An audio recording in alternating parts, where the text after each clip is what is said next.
धर्म धंधा है, ये बात हमेशा याद रखना। तुम अपने मौत के जाम को खुद पीने चले जाते हो, धर्म अंध हो करके। वो तो तुम्हारे खून पीने के लिए बैठे हुए हैं। उनने तो हर जगह अपनी तस्वीर, हर जगह अपनी पोस्टर लगा दी कि हमने व्यवस्थाएं सही बनाई सब कुछ। उन्हें बिल्कुल शुरू से पता है कि 45 करोड़ लोग आ रहे हैं, और उन्होंने बोला, दावा किया कि व्यवस्थाएं मैंने सही की है, लेकिन फिर भी इतने सारे लोग मर कैसे गए। समझना है, यहां सत्ता के लिए आपका जीवन कोई मायने नहीं रखता। समाज का भी वही है, कुल मिला के हिसाब आपका जीवन का कोई उद्देश्य नहीं। मैंने आपको पहले भी कहा कि यूपी में ही कभी बच्चे जल के मर जाते हैं हॉस्पिटल में, कभी ऑक्सीजन की कमी से मर जाते हैं, और मीडिया कुछ उस पर नहीं बोलता, शांत हो जाता है। वो इस प्रकार से पूरा आपको मैनिपुलेट करता है कि आप कुछ समय बाद चीजें भूल जाते हो। वो आपको दिखाने की कोशिश करता है कि व्यवस्थाएं कितनी सही है।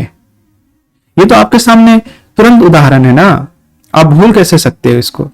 देखो ना, कुछ दिन पहले की उदाहरण है, एक दिन पहले की उदाहरण है आपकी, लेकिन आप सुधरने वाले नहीं। मैं इसमें आपका दोष नहीं मानता, क्योंकि आप हमेशा उन व्यवस्थाओं का ही चयन करते हो जो व्यवस्थाएं आपका शोषण करती है। जो व्यवस्थाएं आपको बना के दी गई, जिस पे चल करके आप इन शोषणों से निकल सकते हो, आप उसकी तो इज्जत ही नहीं करते। आप तो इज्जत उन इमारतों की कर रहे हो जो खंडहर बन चुके हैं, उसकी खुदाई में लगे हो, है ना।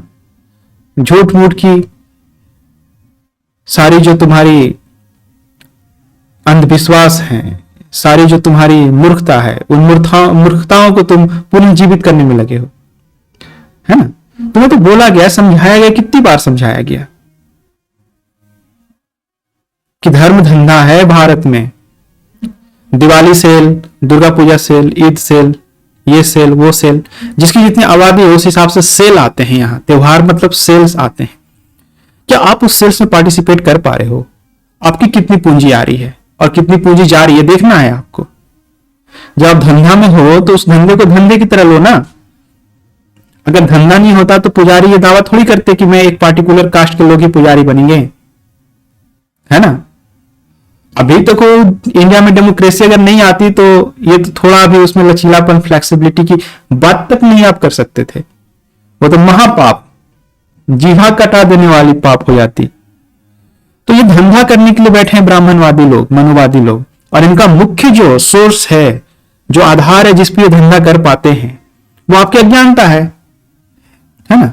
जहां पे आपके आस पड़ोस के जो मुल्क हैं, जिसमें चाइना है, जिसकी इकोनॉमी 18 ट्रिलियन की हो गई, राइट, जो यूएसए जैसे नक्चड़े देशों को आंख दिखा करके उनसे हर तरह की चीजों में, व्यवस्थाओं में आगे निकलने की कोशिश कर रहा है, अपनी ह्यूमन रिसोर्स को बहुत बेहतर यूज कर रहा है। वहीं आपने अपनी ह्यूमन रिसोर्स को तो बिल्कुल इसी जो जाम है यहाँ खून का, उस तरह जाम ले लेकर के सत्ताएं पी रही है आपके जीवन का।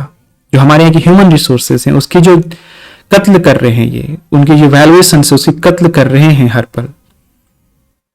ना अच्छी से स्वास्थ्य देंगे, ना अच्छी सेवाएं देंगे, ना अच्छी एजुकेशन देंगे, तो क्या होगा? आपकी जो आय है, आपका जो जीवन है, आपकी जो सोच है, वो खंडरों में ही टिकी रहेगी। आप नए इमारतों की नींव भी नहीं रख पाओगे। आप वही पुराने ईंटों पत्थरों से काम चलाते रहोगे। तो वो जो पुरानी व्यवस्था है जिसमें आपको आस्था लाने के लिए कहा जा रहा है, आपको जबरन अज्ञानता में रखा जा रहा है, उसे तो आपको छोड़ना ही पड़ेगा।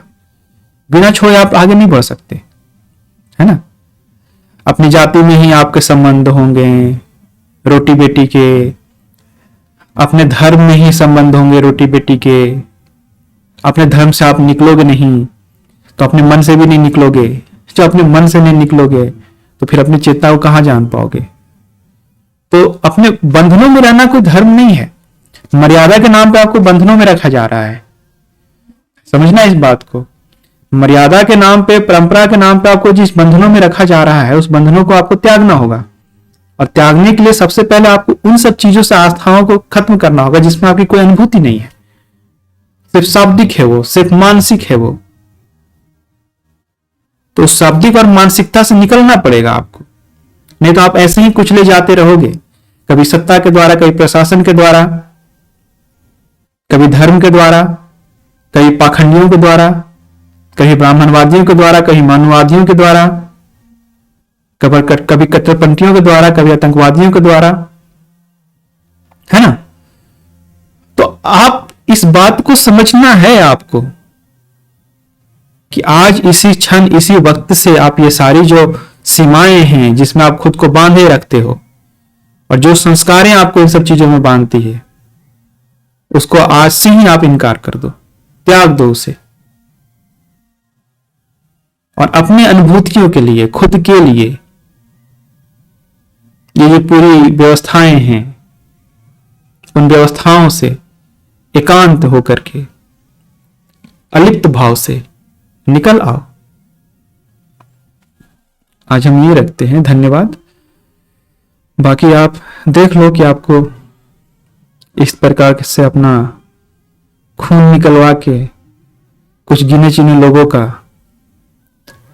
प्यास बुझना है, बुझाने के लिए रहना है, या अपनी मुक्ति के लिए कोई मार्ग तलाशना है। धन्यवाद।